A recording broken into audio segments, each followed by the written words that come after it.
Okay, so please forgive me. I'm an idiotic, stupid dog. This is a take that we're going to do a commercial on to try to demonstrate our abilities. I'm just an idiotic, stupid dog that was gifted the power of speech. Once I had the power of speech, I then discovered the power of hearing and understanding.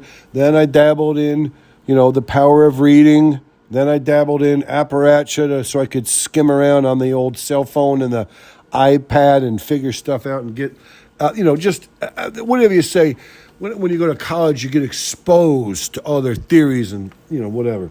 But this is called Lord of the Fruit Flies. This take is entitled Lord of the Fruit Flies, which you saw in the title. Anyways, this is, whatever you say, it piggybacks on or adheres to or schematisks to the Lord of the Flies. If you don't know what the Lord of the Flies is, it's a book you should have read in 8th grade. If you didn't, that's what's wrong with America. Look it up. You could do the Cliff Notes. I know you're an idiot yourself. Well, you won't be listening to Idiot Stupid Dog. So get the Cliff Notes and you'll understand what this take is all about. But basically, the man suffers from oxygen deprivation, brain damage that he suffered when he was 7 or 9 in a near drowning swimming incident. He suffered that oxygen deprivation, and Lord knows this boy, he exhibited, inklings or, hints of oxygen deprivation. This boy didn't have a big IQ. This boy was born into one of those manor houses in an elitist family, they were wealthy and they were generationally wealthy. He existed on the higher planes, but everybody thought, boy, he's a milquetoast. He's weak. He doesn't, something was wrong with this boy right away. And then he had the oxygen deprivation, drowning, the near drowning. And from that point on, it was really, really, he was curtailed. You don't want to say handicapped, but he was curtailed. But anyways. So anyway, I'm an idiotic, stupid dog, but I was amazed that the man had devised a technique for catching fruit flies. I didn't know this till recently. October is the month of the fruit flies. So if you got, whatever laying around, this, that, the other thing, sometimes we put potatoes down in our cupboards. We have some onions or scallions tucked away. We forget about them, and the fruit flies go wild. All of a sudden, you're like, there's a cloud of fruit flies. It's like, what's going on here? Are we getting punished? And then you discover some rancid potatoes down the bottom in the dark cupboard that you didn't remember that was in there. But that's how the fruit flies get started. But every year in our manor house, we get hit with a wave of fruit flies, and we clean everything up. Fruit flies love bourbon best of all. They love beer second best. They love tomatoes. They love, limes. They love whatever. They're citrusy. The fruit flies go wild. But the main thing they love is bourbon first and then beer.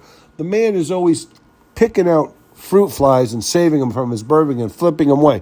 When you got 8 fruit flies in the entire manor house, you don't even notice them. You get one stuck in your bourbon, you flick them away. It's okay. It's a good thing. Once you got a horde, a wave, a cloud of fruit flies, then you want to be, you start worrying about it. Well, even though the man was oxygen deprivation, he devised this ingenious trap, and I'm just a stupid dog, but I was amazed he could do it because of his handicap. He would take a brown paper bag and put a slice of tomato or maybe a slice of orange or something down in there, some lettuce. And once the fruit flies got down the bottom of the brown paper bag, and he would collapse the top of the bag and he would take them outside and release the fruit flies. The man is one of these people that doesn't want to kill anything, so he wasn't trying to kill. He could have got one of them fly traps, them things you buy. They look like a little shotgun shell. They got a little string on them. You pull it down, you hook it to the top of the ceiling, you pull it down, it hangs down like 7-8 feet. All the flies and fruit flies, they stick to it. It's disgusting. I forget what you call it, but anyways, it's inhumane. Just like those mice traps that are glue traps. I'm an idiot, stupid dog. An animal should not be captured on a glue trap and made to suffer for days on end until he dies of dehydration. Flies shouldn't do it. Mice shouldn't do it. Roaches shouldn't do it. A roach motel is basically where they check in, they don't check out, and they stand there, and all the other roaches come in, like all the first roaches, like, don't come in here, shit, you're going to get stuck like me. Oh my God, we're going to be heaped on each other, we're going to be dying of dehydration. Dying of dehydration, even if you're a roach, that's a shitty-ass way to go, whatever. But anyways, these fruit flies, this fruit fly trap, it was a humane fruit fly trap. That's one of the reasons why we call the man the Lord of the Fruit Flies, because he was like the Pied Piper. He was calling the snakes out of Ireland. He was getting the fruit flies out, releasing them outside.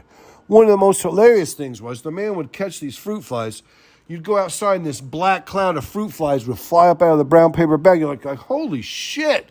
The man's really onto something here. He released all the fruit flies outside. They can go natural. They can find some tomato plants or a pumpkin patch. They could go have a fun fest as natural outdoor fruit flies. They don't have to be inside with us. But, he didn't kill them. He released like 1,000 fruit flies in one thing. You're like, holy crap, this man, he's really pretty ingenious. Part of the problem was, half the time, you're like, ho, bud, you left the door open. All the fruit flies followed you back in. 50 fruit flies followed you back in. I mean, they were getting on your carbon monoxide you're breathing out. They were following you back in. They were following the tomato because he saves the tomato. He puts the fruit fly trap up the same time. He brings it back in the house. Sometimes he releases, it's like 1,000 fruit flies. And you look over and the window's open. They all fly right back in. They beat the man back into the kitchen. You're like, hey, bud. That's a great idea, but you got to have a little bit better execution. I mean, the fruit flies are flying right back into the house before you can get back in the house. Jeepers creepers, That defeats the whole purpose. But anyways, the man, he had a lot of fruit fly success. He was extricating a lot of the fruit flies out of the house, out of the big, beautiful manor house. But this is really weird. I didn't know if these fruit flies are educational or educational like they can learn, because all of a sudden the fruit flies, they'd quit going in the brown paper bag. I mean, the fruit fly trap worked the first 2 or 3 times. You get like 1,500 fruit flies out, you're down to your last 50 fruit flies, all of a sudden they don't go back in the trap. There's like smart fruit flies. You wouldn't think there was smart fruit flies, but there's smart fruit flies over here. They freaking say, I'm not going back in the brown paper bag. I've seen everybody else get carted outside. I don't want to stay inside. I'll get whatever you got. Sooner or later, there's going to be an empty bottle of beer. There's going to be there's going to be an inch of beer back in the bottom of a glass. There's going to be some bourbon. There's going to be a rancid this, that, or the other thing left over. But, so the fruit flies, maybe they were intelligent and they kind of started to avoid it. Now, that was the theory. That was the prevailing fruit fly theory, that these fruit flies can be captured 2 or 3 times, but the 4th or 5th time, you can't capture them anymore because they've learned, don't go in the brown paper bag, you jack off. They're going to catch us and kick us outside, so don't go down there. Find out, if you got to go drink some out of the toilet, go eat some scuzz out of the tub, don't go in the brown paper bag. But turns out I'm the exact stupid dog. I figured it out. That really wasn't what was going on. What was going on was the fruit flies fly down in there. They lay all their eggs and shit and their larvae in the tomato. The man captures them. He releases the adult fruit flies. He brings the trap back inside with the same old tomato. Little as he knows, there's a bunch of larvae and eggs laid down in that tomato.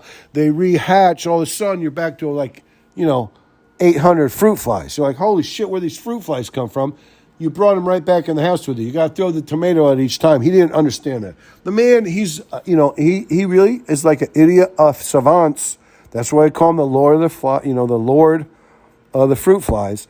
But he didn't get that, he was just harboring and nursing and whatever you call it when you epistemize or where you have like an incubate the next brood of the fruit flies and then you release them right back in your own house. That was like counterproductive.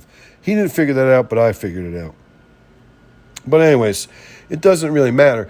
The one thing about the fruit flies is that it reminded me of some of the times we had when the man was trying to put out the eggs, because we were getting bombarded with fruit flies. The man would bring the trap back in. None of the old fruit flies would go in it. The old fruit flies were like hanging up on the top of the ceiling. You might want to try to vacuum them up or shoot Nerf ball darts at them or something, because these fruit flies were not falling for the same old thing.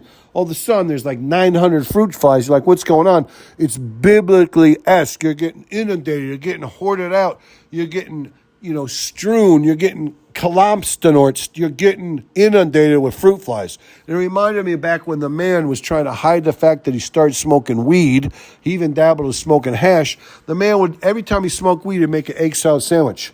And I'm like stupid dog. I could never figure it out. I'm like, why is this house so stinky? This house was so stinky. And the man, he's like, hey, I could smoke some weed as long as I boil 3 or 4 eggs and make an egg salad sandwich. No one could figure out I was smoking weed. I could smoke it right in the middle of a big parlor room. No one's going to figure it out.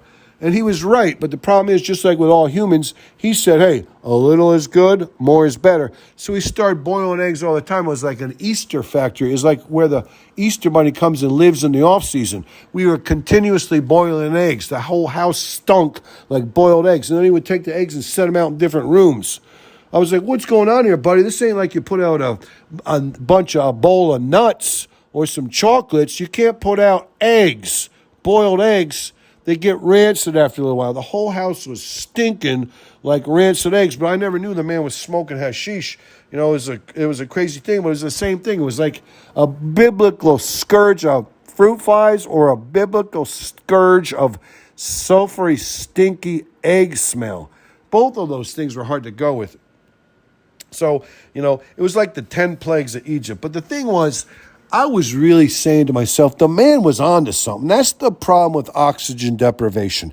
That might be the problem with all your, whatever they say, your latter-day unintelligent white people or whatever, handicapped people, it doesn't matter.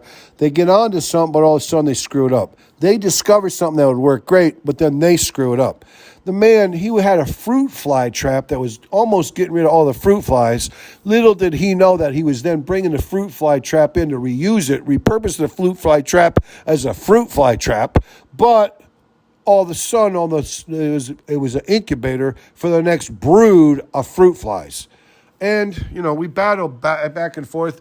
I finally figured it out. I'm an ear like stupid dog, so I wasn't really, I wasn't what you would say on the cusp of the intelligentsia, of the understanding. I was figuring it out after the fact. Like with the eggs, with the fruit flies, it was a tough situation. But this take was called Lord of the Fruit Flies, and we're going to make a commercial out of this take and try to get a few more adherents. So, if you would just please like and share this post, like and share, follow, whatever, when you beg people to try to, build up. If we could get to 250 adherents, we could start selling ethereal stickers. They're not real stickers. They're only in people's minds. They're virtual stickers. But if we could possibly make a little bit of money, that would be beautiful. That would be wonderful. That would be like a crisis inverted, or whatever you say. In the mirror, when you look and you're looking at your left hand, but it's your right hand, or your wart is on your right side, but it's really on your left side, that's what we're talking about. Maybe we could flip this thing over and start making a little something out of this bullshit. Whatever. It's all right.